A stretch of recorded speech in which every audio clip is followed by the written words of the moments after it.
നിങ്ങൾക്ക് ആർക്കും ടെൻഷൻ ആവില്ലെങ്കിൽ ഞാനൊരു കാര്യം പറയാം. എന്താണെന്ന് വെച്ച് കഴിഞ്ഞാൽ ഒന്ന് വെറുതെ എന്തെങ്കിലും വീണ്ടും നമ്മൾ കാണിക്കേണ്ടെന്നൊരു ഇതും കൂടി ഉണ്ട് കേട്ടോ. അതൊക്കെയാണ് നമ്മൾ യൂട്യൂബിൽ നിന്ന് അതൊക്കെ ഒന്ന് മാറി ബിസിനസ്സിലേക്ക് പോകാനുള്ള ഒരു ചിന്താഗതി നമുക്കുണ്ടായത്. വെറുതെ വായി തോന്നുന്നു വിളിച്ചു പറയരുത്.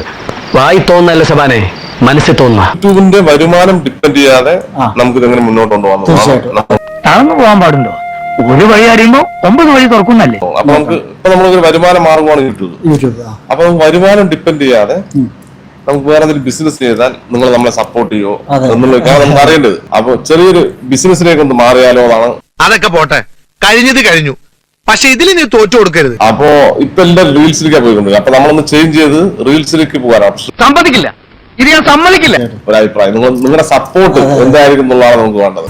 എടാ, പിറന്നത് 2 ഗർഭപാത്രത്തിലാണെങ്കിലും വളർന്നത് നിന്റെ പാത്രത്തെ കൈയിട്ട് വരിയിട്ടാ. ഞാൻ ചിലവാക്കുന്ന കാശുകൾ മുഴുവൻ നിന്റെ ഔദാര്യ.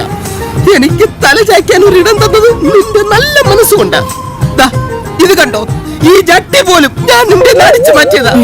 എന്നിട്ട് നീ എന്നെ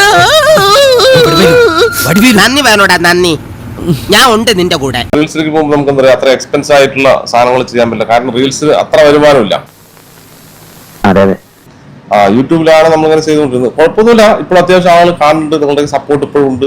തീർച്ചയായും നിങ്ങളുടെ സപ്പോർട്ട് നമുക്ക് ഇനിയും വേണം. ഒളിച്ചോട്ടം ഒന്നിനും പരിഹാരമല്ല. എന്ത് ചങ്കുറപ്പോടെ നേരിടണം, അതാണ് ജീവിതത്തിൽ വിജയം ഉണ്ടാക്കുന്നത്. ഇൻസ്റ്റാഗ്രാമിൽ കൂടെ ആയിരിക്കും നിങ്ങളെ കാണുക. ഇൻസ്റ്റാഗ്രാമും ഫേസ്ബുക്കിലെ റീൽസും യൂട്യൂബിൽ റീൽസും എല്ലാം ഉപയോഗിക്കും. നമ്മൾ യൂട്യൂബിൽ കുക്കിംഗ് ആണ് കുറച്ച് കുറയ്ക്കാനുള്ളൊരു പരിശ്രമം നടത്തുന്നത്. കാരണം സമയം വളരെ പരിമിതികളാണ്. എല്ലാവിധത്തിലുള്ള അനുഭവങ്ങളിലൂടെയും കടന്നു പോകുമ്പോഴാണ് ഒരു മനുഷ്യ ജീവിതം പൂർണ്ണമാവുന്നത്. ഇതോടൊപ്പം തന്നെ നിങ്ങൾ ബിസിനസ്സിലും പാടെ വന്ന എവിടെ എന്താവും അല്ലേ, നല്ല രീതിയിലൊക്കെ മുന്നോട്ട് പോകാൻ പറ്റും.